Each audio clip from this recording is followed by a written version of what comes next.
Belanda mengira dengan menghukum gantung pria ini, perlawanan rakyat akan mati.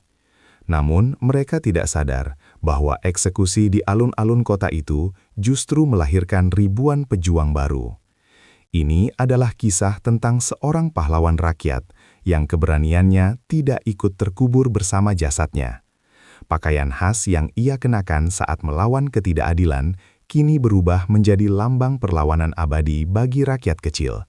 Namanya adalah Sakera, dan ini adalah kisah nyata tentang bagaimana sebuah baju garis-garis merah putih menjadi mimpi buruk bagi pemerintah kolonial yang zalim. Di kalangan keluarga bangsawan kelas bawah Madura, Sakera merantau ke Pasuruan, Jawa Timur. Di sana, ia bekerja sebagai seorang mandor di perkebunan tebu milik Belanda bernama Pabrik Gula Kedaweng. Sebagai seorang mandor, Sakera dikenal sangat disiplin, namun berhati lembut terhadap para pekerja pribumi. Ia tidak pernah membedakan kasta dan selalu berdiri paling depan ketika para pekerja kecil membutuhkan bantuan. Kedudukannya yang cukup baik tidak membuatnya menutup mata terhadap penderitaan saudara-saudara sebangsanya yang dipekerjakan seperti budak oleh tidak para bisa penjajah. dilepaskan dari pakaian kesehariannya, yaitu setelan pesaan khas Madura. Kaos bergaris merah putih yang ia kenakan bukan sekedar kain tanpa makna. Garis merah melambangkan keberanian dan ketegasan yang mengalir dalam darahnya, sementara putih melambangkan niat suci dan keikhlasan hati dalam berjuang.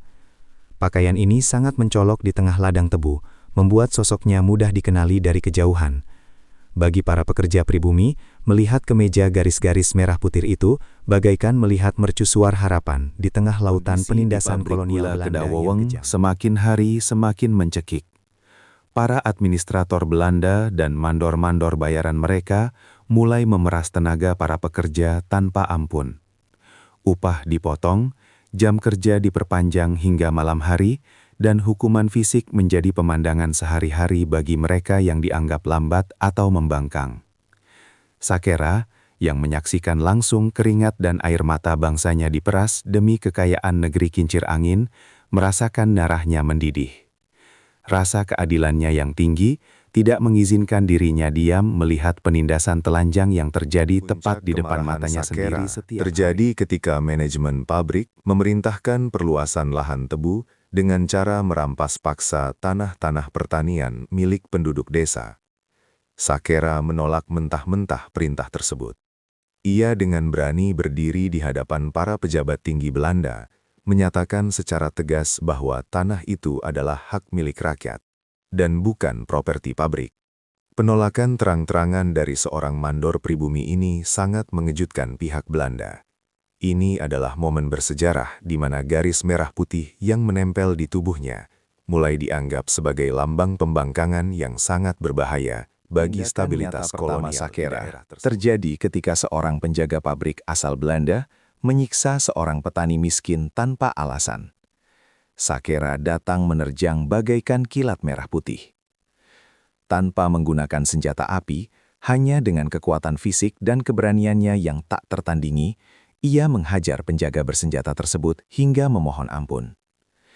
Kejadian heroik ini menyebar dengan sangat cepat dari mulut ke mulut, melintasi batas-batas desa di Pasuruan. Bagi rakyat kecil, Sakera telah menjelma menjadi legenda hidup, seorang pahlawan pelindung yang tak terkalahkan. Namun bagi Belanda, ia kini resmi menjadi buronan nomor 1 yang harus segera disingkirkan dengan cara apapun. Sakera keluar dari pekerjaannya. Namun, ia tidak pergi ke pegunungan untuk bersembunyi ketakutan. Sebaliknya, ia mulai mengumpulkan para petani dan pekerja pabrik secara diam-diam di malam hari. Di bawah naungan pohon-pohon besar dan cahaya obor, Sakera membakar semangat perlawanan mereka. Ia mengajarkan bahwa harga diri jauh lebih berharga daripada nyawa, dan penindasan kolonial hanya bisa dihentikan jika mereka bersatu dan berani melawan. Suaranya yang lantang bergema di kegelapan malam, mengubah rasa takut para petani miskin menjadi bara keberanian yang siap menyala membumi hanguskan membela kezaliman. yang lemah. Sakera selalu membawa senjata tradisional kebanggaannya, yaitu sebilah celurit. Di masa itu, celurit hanyalah sebuah alat pertanian biasa untuk menyabit rumput atau memanen hasil bumi. Namun di tangan Sakera, alat pertanian yang melengkung tajam itu berubah menjadi senjata mematikan yang sangat ditakuti oleh pasukan patroli kolonial. Keahlian bela dirinya yang tinggi, dipadukan dengan sabetan celurit yang lincah, membuat Sakera selalu berhasil memenangkan pertarungan jarak dekat. Celurit dan kemeja garis merah putih itu kemudian menyatu menjadi simbol teror dan ketakutan bagi para penguasa Belanda yang korup sabotase di berani tanah Jawa terhadap Timur. fasilitas pabrik gula dan penyergapan mematikan terhadap konvoi Belanda membuat pemerintah kolonial benar-benar panik. Mereka menempatkan harga buruan yang sangat fantastis untuk kepala Sakera. Selebaran buruan ditempel di setiap sudut kota dan desa, menjanjikan kekayaan emas bagi siapa saja yang bisa memberikan informasi tentang persembunyian sang pemberontak berseragam merah putih itu. Belanda mengerahkan pasukan besar-besaran, menyisir hutan dan area perkebunan, bahkan membakar rumah-rumah warga yang dicurigai menyembunyikan Sakera.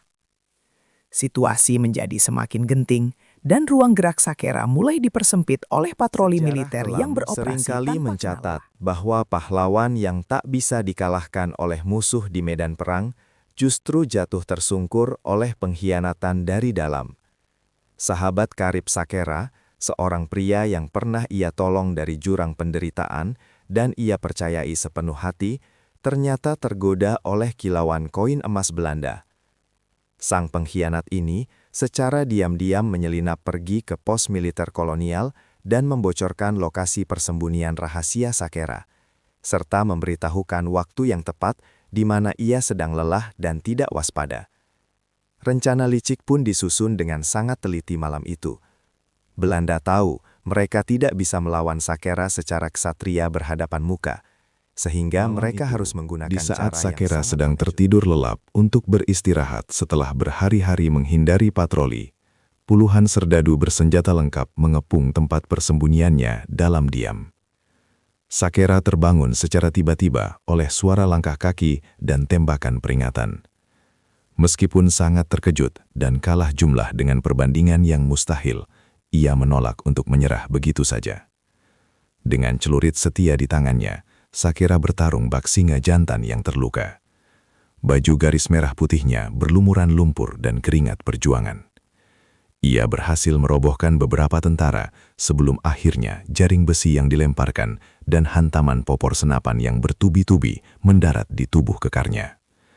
Pahlawan rakyat itu akhirnya tumbang dan dirantai layaknya binatang buas peliharaan kolonial yang hanya berjalan sebagai sandiwara dan formalitas belaka. Sakera langsung dijatuhi hukuman mati dengan cara digantung.